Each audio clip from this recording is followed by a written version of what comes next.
aku Erven. Aku Bayu. Nama aku Gita. Nama aku Lutfi. Aku Darwin, aku dari Universitas Multimedia Nusantara. Aku dari Presiden University. Aku dari Institut Seni Indonesia Yogyakarta. Aku dari Universitas Ciputra Surabaya. Aku dari UMN. Di sini aku bekerja sebagai Creative Writer Intern. Sebagai graphic design intern. Posisi aku sebagai content creator, lebih tepatnya buat TikTok. Magang sebagai videographer intern. Di sini sebagai production assistant intern di Studio Antelope. Biasanya ngerjain deck buat iklan, ngerjain sinopsis, terus photo board. Aku juga bikin skrip buat konten YouTube-nya Studio Antelope, buat podcast. Terus aku ikut brainstorming juga. Banyak deh. Di sini aku biasanya ngebantu setiap project yang sedang dikembangkan oleh Studio Antelope, mulai dari kayak ngebuat timeline, ngedeck, ataupun buat surat perjanjian kerjasama dengan pihak luar. Selain itu juga aku di sini ngebantu juga setiap konten-konten di sosial media Studio Antelope, dimulai dari kayak Instagram, TikTok, dan lainnya gitu. Kurang lebih membuat konten-konten untuk sosial media Studio Antelope, khususnya adalah video-video panjang.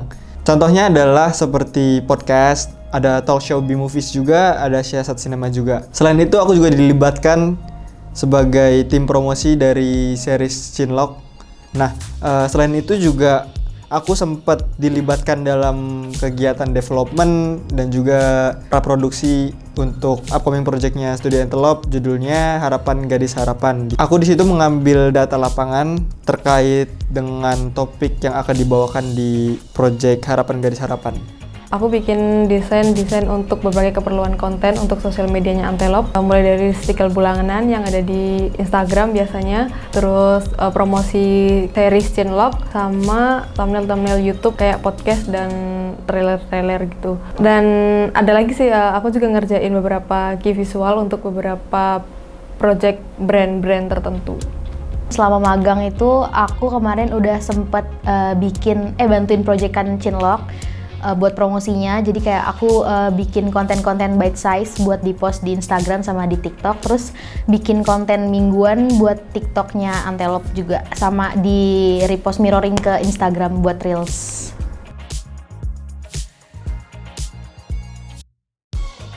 Aku sangat ngefans dengan karya-karyanya Kak Jason gitu. Jadi penasaran aja untuk bekerja di bawah sosok yang aku idolakan gitu loh. Studio Antelope ini kayaknya bagus buat prospek aku untuk belajar mengenai industri perfilman di Indonesia terutama. Apalagi Studio Antelope kan karya-karyanya udah kemana-mana, ke layar lebar, ke web series, dan dimanapun kayak relasinya pasti banyak. Jujur waktu itu pas magang kayak pusing gitu. Kayaknya gue gak bakal dapet magang deh, soalnya gue insecure aja. Terus gue nanya dosen gue, katanya Studio Antelope lagi buka pendaftaran magang. Terus gue daftar, udah.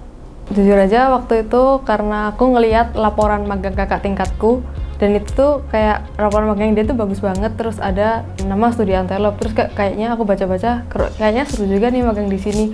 Sekalian aku juga pengen belajar tentang industri film kan. Ada salah satu cutting yang nawarin kayak coba aja nih Studio Antelope kebetulan lagi buka juga. Terus pas awal daftar jujur banget nggak expect bakal dapet sih, karena kayak pas aku buka, aku udah nge-stalk IG-nya, itu tuh tiap tahun yang daftar tuh sampai ratusan gitu kan. Terus kayak aku mikir nggak mungkin sih, terus ternyata dapet.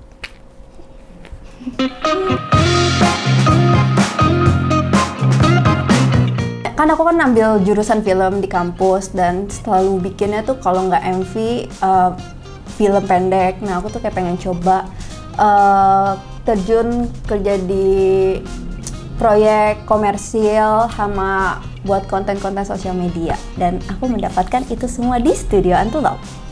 Karena mayorku di kampus itu adalah sinematografi dan aku mendaftar di sini itu sebagai seorang videographer gitu.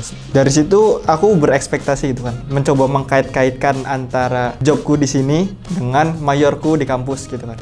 Aku cukup berekspektasi gitu untuk ngedipin salah satu filmmaker idolaku di sini, ada Kak Jason gitu kan. Tapi ternyata belum kesampaian, belum ada kesempatan. Karena aku juga menyadari gitu untuk menuju ke situ itu masih banyak banget langkah yang perlu aku lalui gitu. Ketika di Antelope justru aku mendapatkan hal yang tidak aku sangka gitu loh. Aku belajar banyak banget di luar mayorku gitu. Aku belajar tentang produserial sama kakak-kakak produser yang ada di sini. Terus aku juga belajar tentang menulis sama kakak-kakak penulis. Lalu juga aku secara tidak langsung mendapatkan ilmu-ilmu bagaimana cara mengelola sebuah production house gitu yang mungkin suatu saat nanti bakal aku butuhkan gitu loh. Jadi it's a win-win solution gitu loh. Aku tidak mendapatkan apa yang aku inginkan, tapi aku mendapatkan apa yang aku butuhkan gitu. Pengen dapat relasi ya di industri film, itu udah berhasil dapat teman-teman baru yang bener-bener di jurusan film gitu mereka. Terus kesempatan yang lainnya juga bisa dapat kesempatan untuk ketemu para cast series secara langsung gitu di sini waktu take podcast. Itu mungkin aku nggak akan dapet kalau aku nggak magang di production house kayak gini. Yang pertama udah pasti relasi. Teman-teman di sini semua juga pasti pengen dapet relasi nggak sih di sini. Dan itu udah aku dapetin. Terus ada satu hal yang nggak kepikiran bakal didapetin. Jadi aku berkesempatan buat take beberapa podcast kemarin sama konten sama beberapa talent dari series Chinlock, dan aku nggak expect bakal bisa dapetin itu, tapi aku bisa dapetin itu di sini. Karena di industri film rata-rata aku bergaulnya dengan para pria. Mungkin aku kira kayak di Student Telop ada jodoh aku di sini.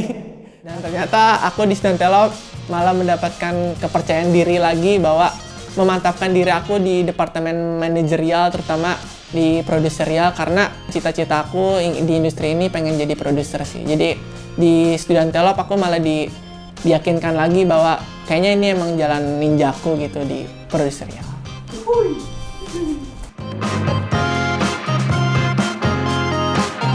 Takut kerjanya kayak banyak gitu, aku kan nggak. Aku takut, aku nggak bisa dibawa pressure nanti aku meninggal. Nah ternyata santai-santai aja.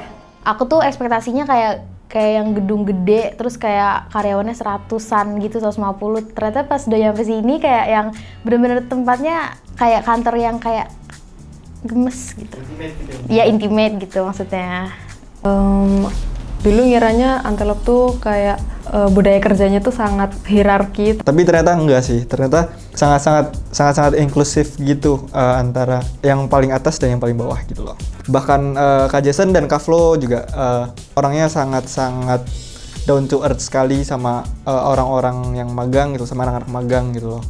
Awalnya aku kira aku magang di Antelop bahwa kayak setiap bulan aku bakalan syuting tiap bulan atau tiap minggu gitu. Jadi tiap bulan ada aja syutingan, ternyata nggak selalu ada syutingan gitu. Bahkan kayak di batch aku minim syutingan juga. Karena waktu batch aku masuk, itu di Antelop baru aja ngebuat web series yang namanya Chinlock. Jadi aku di situ kebagian sebagai tim promosi atau tim post pro-nya Chinlock.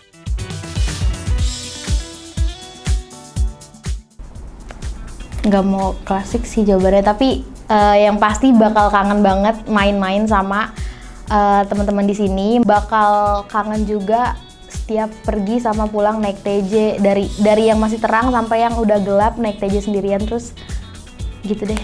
Udah. Makan malam sama main tiap pulang kantor.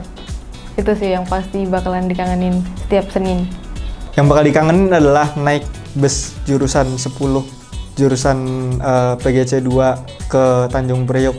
Itu di atas jam 7 malam. Wah, itu udah jadi ayam geprek. Itu bakal kangen banget setelah pulang dari sini.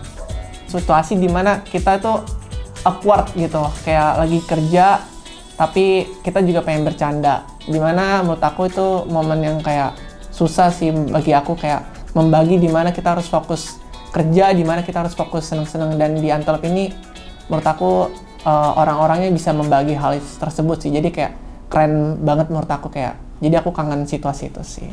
Sama yang kangenin adalah ketemu Kak Ivan di ketemu kayak tapi ketemunya bukan di sini, di stasiun.